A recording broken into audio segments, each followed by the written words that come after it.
Hi YouTube, welcome back to my channel, and it's Friday the 4th of December, so day 4 of the Advent calendar opening. Only 20 days to go to Christmas Eve. There we go, just frighten yourselves with that thought. I'm so glad it's Friday. I'm so glad it's the weekend, although I've got quite a lot to do this weekend, work-wise and otherwise, and today didn't go quite as smoothly as I had hoped, so I'm already behind, well behind on my to-do list. But Friday night, I always relax with a bit of TV, even if I haven't watched any all week, or a bit of YouTube or whatever, DVD, and a nice glass of wine, and that's already chilling in the fridge, so that's very nice.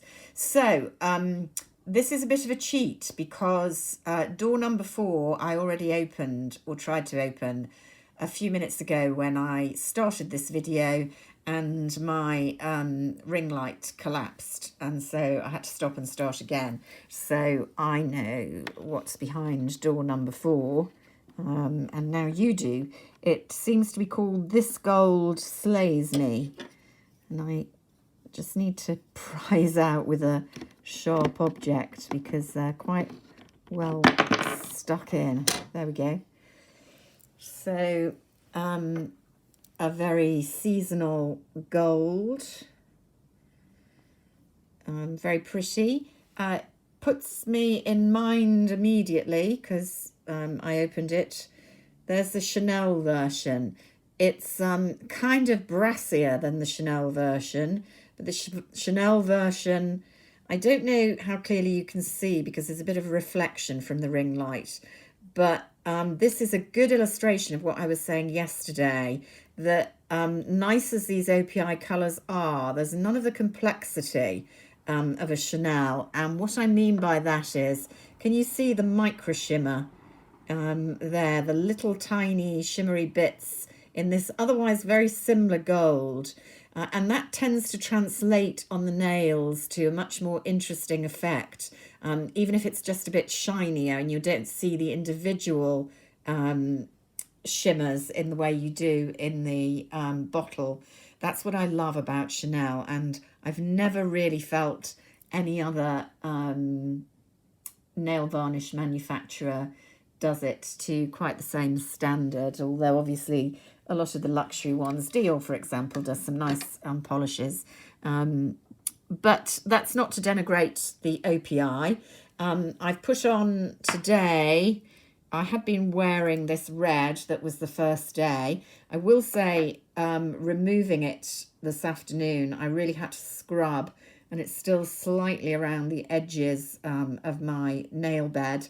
Even after a lot of scrubbing, it didn't remove entirely easily and slightly dyed the nails. And so I decided not to try the white that was day number 2, and that I'm looking forward to using actually, because I'd nearly bought that on a previous occasion. But I went with this neutral one that we had yesterday, and I do think it's a very pretty colour, and it's a kind of, well, it's more pinky than I expected, kind of mauvey pinky nude, which I do think is pretty. It's not too kind of sickly or girly, but very pretty and feminine, and actually would be perfectly work appropriate. It's not kind of too in your face. So that's 2 coats with no top coat at the moment. Well, I perhaps will put a top coat on later on when I've got time. So that was very nice. I think that will last for a couple of days, and then maybe we'll do a comparison of the golds. I haven't tried on the nails the Chanel gold. That may be for, well, it won't be for Christmas Day because I have a particular favourite I always wear on Christmas Day, but around Christmas, let's see. So there we go, 4 minutes already, and I wanted to talk about favourites, particularly 2 favourites that are actually products, they're really favourites. I really would recommend them, and it's often that, not often that I'm this unequivocally positive about a product. The first is something I'm pretty sure I talked about getting, which was the Neue Brow Enhancing Serum that I sent away for in the summer in July or August. Not available from any outlet that I could discover in the UK. I heard about it because Lisa Eldridge talked about it, and other products from the Noya Lash series, as they're called. They did a eyelash serum. I wasn't so bothered about that because my lashes are fine. I think they do a hair product as well, which she got. The one I was interested was the brow one, because although my brows aren't bad, I've noticed a little bit of thinning on my left brow that made it kind of uneven with my right brow, and nothing had really worked to change that of recent years. So I've been using it not every day as you're supposed to, but on and off since August, and it definitely has made a difference.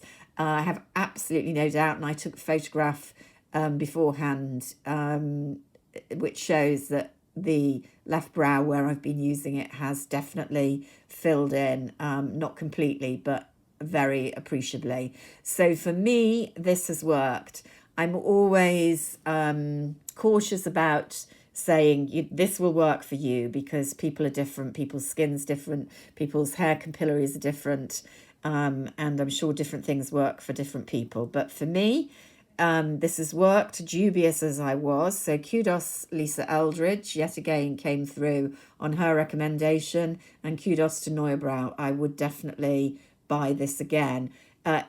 It's expensive. It's expensive to start with. I think it's about $70. So given the pound's not great at the moment, that's a lot to begin with. And there was import duties and postage because I had to import it from the United States. I think I got it from Neiman Marcus or one of those, the big American stores. I can't remember. And it's a little brush serum. You paint it on, and there's a brush on this end to kind of comb beforehand or comb through. So definitely a favourite. The other unequivocal favourite, which again I think I mentioned when I did the last foundation, was Guerlain Pyro Gold. Everything's showing up in the overhead light, isn't it? Which is their luxury foundation. And if you're interested, I had it in number 11. I don't think they have names. Beautiful bottle, beautiful packaging rather, typically of Guerlain, very hefty, looks very pretty in the bathroom or on your dresser. Doesn't mean you can't see how much you've used up. This is a beautiful light to medium coverage, medium I would say, definitely does cover some stuff up, but doesn't look heavy or cakey, wouldn't cover up scars, you'd have to do a bit more. Just has a beautiful, glowy, even finish, which holds for me throughout the day. So my, all-time favourite I always talk about is the By Terry Expert Pro, not the sheer one, the other one. But this very close second, and I'm using it all the time at the moment. I think your love of it may slightly be dependent on getting a really good match. This is a really good match for me, and that helps. It doesn't show up my pores or anything like that. Really, really loving it, much more than any of my other foundations on the go at the moment. So two real favourites, new favourites for me in the last few months. Another possible new favourite, but I haven't been using it long enough to say enough about it, literally only for about a week or so, is an oil, a facial oil that I've got from a new company, Neighbourhood Botanicals. I just saw it on the Selfridge site when I was buying something else. Can't remember what now, some present for somebody or other. And I've been thinking I ought to, get into these facial oils a bit more. This is one to help you sleep as well. It's very heavily fragranced. So if you are triggered either in a sensory way or you have very sensitive skin by fragrance in products, this will not be for you. More moringa, rosehip, blackcurrant, cedarwood, geranium, chamomile. It's quite highly fragranced. I love the fragrance. It certainly doesn't irritate my skin, and overall at the moment I'm impressed with the effect the following morning, so I do like it. An old favourite, and I mention this because I've got it out literally in the last month.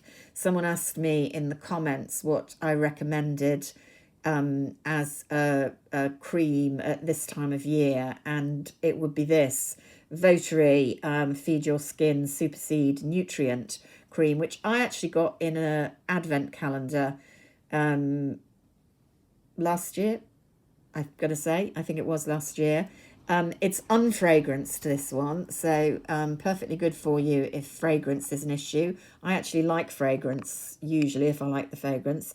But it's a really thick cream. It's definitely for drier or dehydrated skin. And it's definitely for this time of year. I wouldn't use it in the summer. It would be too heavy even for me. But at this time of the year, it's absolutely fantastic in the evening over my oil, or if I'm going out for an extended period in the cold, the wet, and it looks increasingly as if it may be snow, then this is a really nice, comforting winter cream. I mentioned in the Barbara Storm video that I do like the hyaluronic serum, and although I won't be buying it again because of the price, it's definitely one that I'm enjoying at the moment, so only fair to mention that as a favourite after slagging off most of the products.